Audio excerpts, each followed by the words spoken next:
Hey, welcome back to the shop. My name is Eric, and I thought today we'd go into kind of discussion on, you know, what is and what isn't warranty when it comes to being a dealer.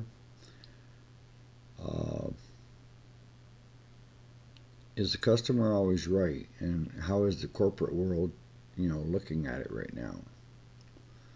And then finally, you know, what are you guys seeing as the biggest issue when stuff comes into your shop? I know for ours, it's been gas.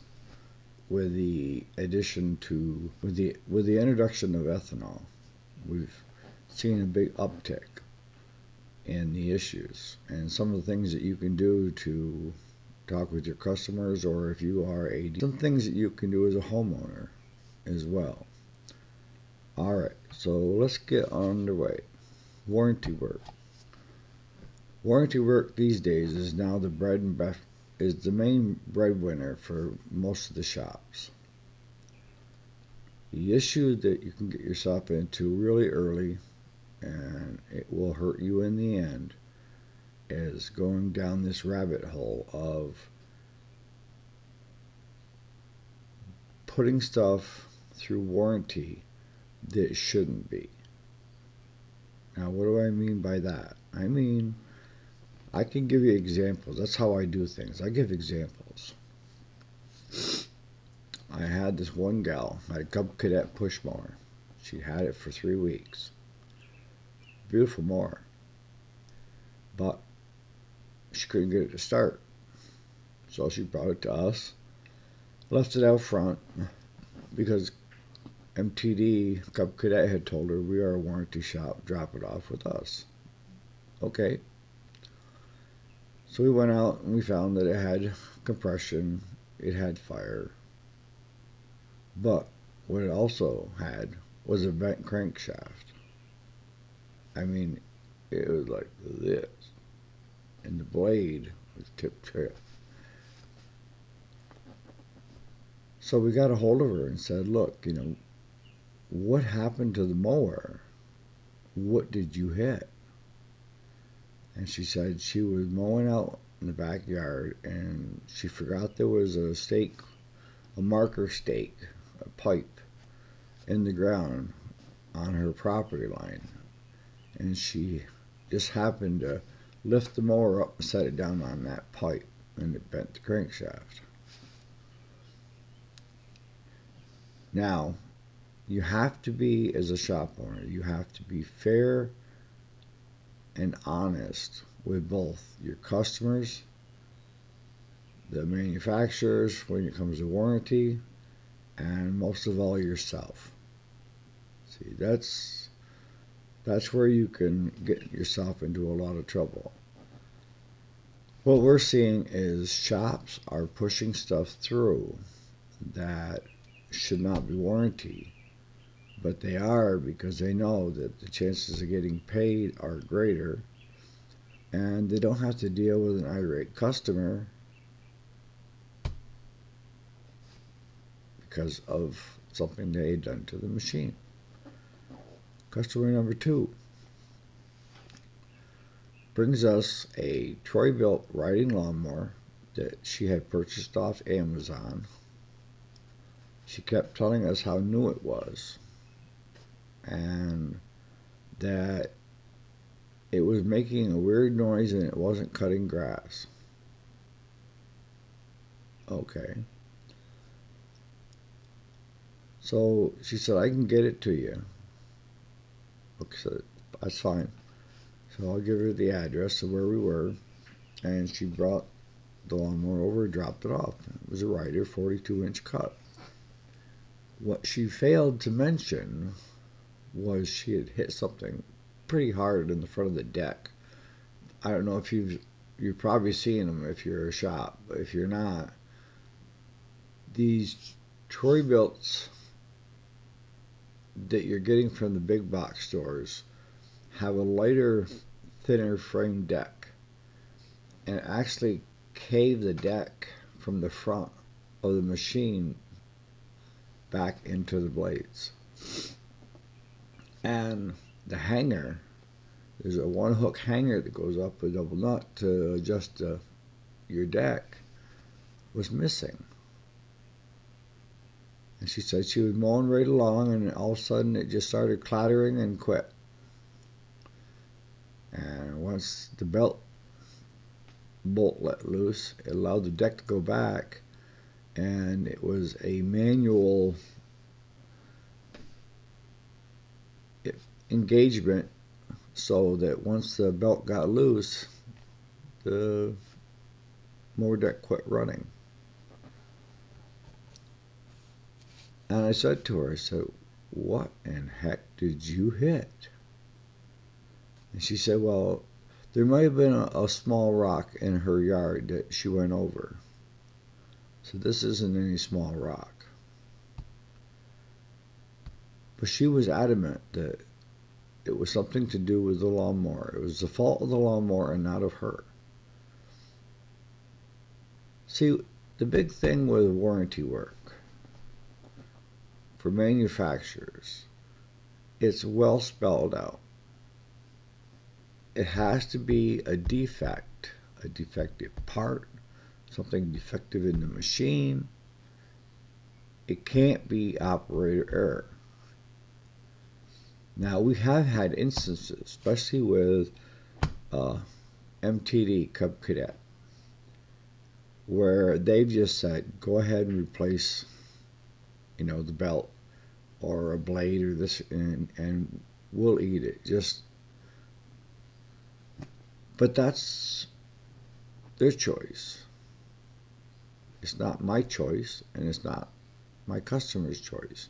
It's up to the manufacturer or the warranty service department with that manufacturer to say yay or nay. And the warranty service shop always loves working with us because they know we have their back. In the same token, I have my customers' back too. If there's something that was defective, I will fight tooth and nail for my customer. But I won't lie, and I won't be dishonest about it. But I understand with a lot of guys why you're doing it. And it's because it's guaranteed money. Don't do it. Stay true to yourself, and I don't care how loud the customer screams and hollers. Just keep your cool and just say, look, it's not warranty. Explain to them how it's not warranty, and once they settle down, they know it's warranty. But what they've learned in this society is the one that screams the loudest gets taken care of, versus, the one that should be taken care of and the one that shouldn't. So that brings us to part 2, and that is how corporate America is dealing with the consumer these days. And their idea that the customer is always right. And the customer is not always right. And I can give you an example. It's a farm retail store. It's a chain store. And one that we opted to join them, where we weren't selling the mowers and tillers and push mowers and all that, because we couldn't compete with them anyways on price. But I went to them and I said, look, they had 5 stores within 50 miles of me, 50, 60. I said, look, I won't sell the stuff that will compete directly with you if you give me the service work, the warranty work. And the great thing with them is that if it wasn't warranty through the manufacturer, they would cover it, and they're a good customer. But that brings us back to the customer is always right, and that's not the case.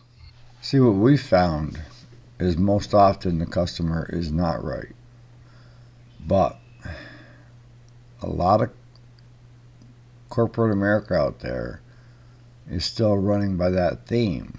And this ag store had sold, a gentleman had come in and bought a brand new chainsaw, and he bought a brand new wood splitter, which was super for the store. Because at the end of the month, the employees get a bonus if they reach a certain level of sales per month. So it was good for the employees in the store. What the store didn't know was that the guy had just had a load of logs delivered to his house, that he used the chainsaw to block up the wood, and then used the wood splitter to get it all split, and then piled in his woodshed his year's worth of wood. Everything's fine and dandy, right? Nope.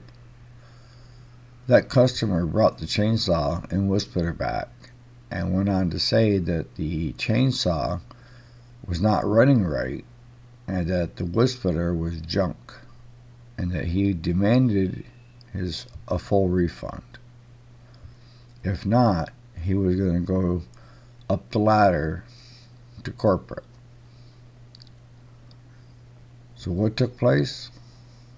He got a full refund. That's just not right. But that's how some people are. You know, they have no conscience.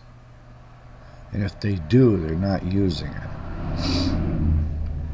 Customer 2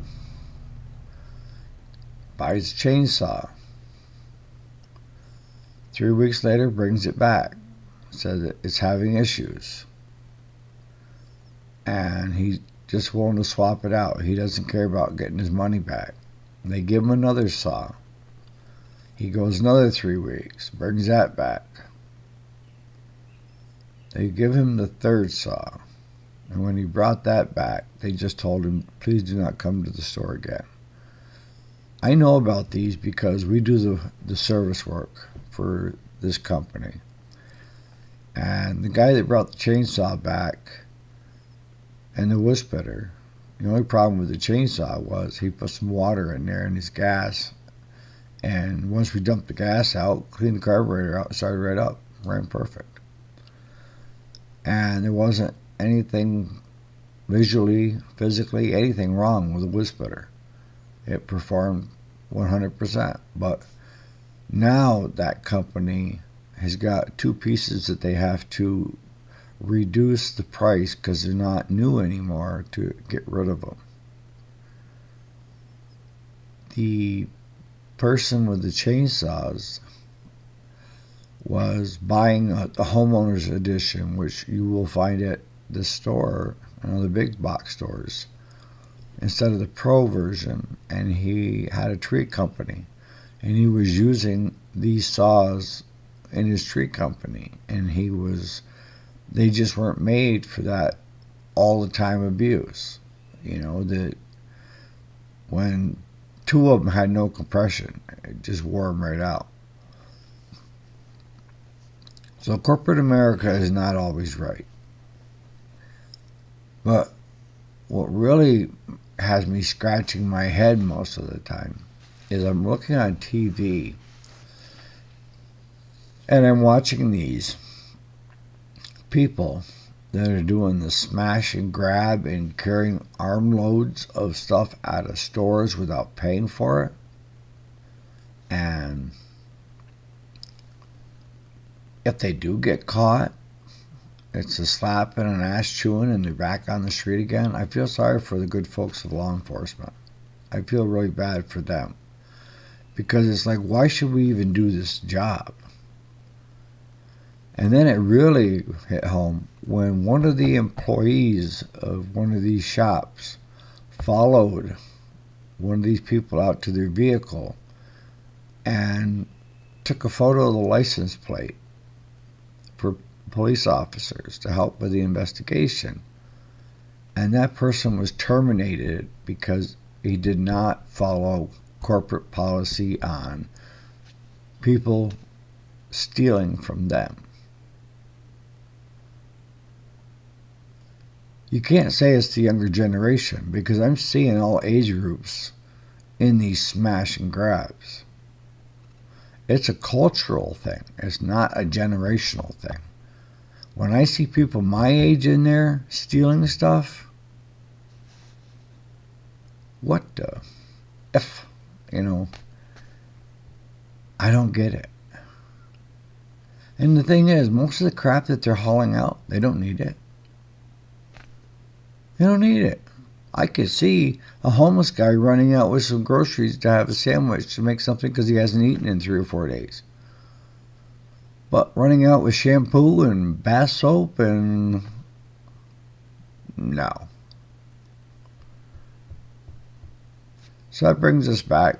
That brings us to part 3 of one of the biggest things that affects most shop owners. And this is good for you homeowners as well. The biggest thing we've found, coming into the shop ever since the introduction of ethanol is people thinking that they can store the fuel like they always did years ago, and that's not the case. See, what happens with ethanol fuel is if you were to pour it into a clear container and let it sit for a day or two, you would start to see the separation of the gas and the ethanol. The ethanol will be on the bottom and the gas will be on the top. If you let that sit long enough, ethanol has a way of drawing moisture. And then you'll see 3 levels, which will be the gas, the ethanol, and then the water. Yeah. You can't store the ethanol gas for long periods of time. If you do, the only thing I can recommend is before you pour it into your lawnmower or snowblower or push mower is shake the can up. And I say shake the can up because that'll dilute back and make it something that is burnable. Because the small engines today are not made, or from yesterday, are not made to run on pure ethanol or pure ethanol with water. They were made to run on gas with a small amount of ethanol introduced. So if you're going to store it for long periods of time, go with the 91, the non-ethanol. If you're storing it in a can for shorter periods of time, like where you have a can that you fill your lawnmower up with once a week, shake the can up before you fill the lawnmower up. Because once it's in the lawnmower, trying to shake the lawnmower up, it don't work. It's not so much with vehicles, because vehicles, it's sloshing around all the time anyway. So, and once your mower starts, it's being sloshed around.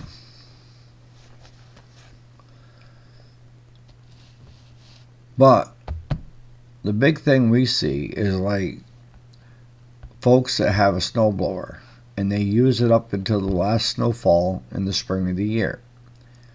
And then they park it.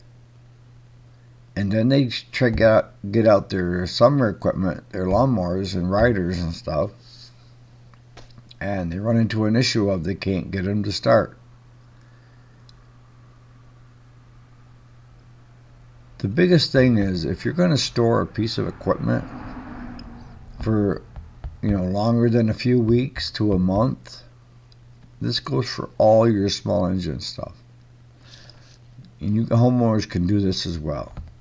For less than $5, you can get an inline fuel shutoff. And all you do is you just simply cut the fuel line between the gas tank and the carburetor. It has ends, it just slides right onto your fuel line, and then it's got a petcock where you can shut it off or open it up. What we recommend to all of our customers and all you folks out there that are going to store it for a period of time is while it's running, shut the fuel off with that newly installed petcock. Some come with them already in it. shut it off, and let that machine run until it quits. What you have done is you have emptied the carburetor of all the fuel, and from that shut off down is gone. Because the other big thing is you do not want ethanol fuel sitting in that carburetor for long periods of time, where it would degrade all your seals and everything that are inside of it, and it will end up being like gunky, where you really have to clean the heck out of it to get it to work. By doing that, you have no ethanol fuel in the carburetor. So when you do get ready to use it, just shake her a little bit to get her mixed up in the tank, if you can, mower or this or that. Turn the fuel line on. Let the fuel come down. Give it a minute to get into the carburetor, then start it. If you're using it every week, it's not so important. But if you're going to store it longer than a couple weeks, shut it off. And for you guys that are using it once a week, it's not going to hurt your unit, your machine, by turning that off, making it just a thing you do every time, so that when you do get ready to store it, you are shutting it off and letting it run out. And that goes for your mowers, wood splitters, anything that runs on gas that is small engine. Alright, so I hope that it's kind of helped out some of you guys with the warranty part of it. Don't go down the rabbit's hole, and don't be dishonest. Corporate America isn't always right. How we tell our customers of how to store gas and how to prevent expenses every season comes around. Alright, thanks so much for watching, and I hope you have a great day.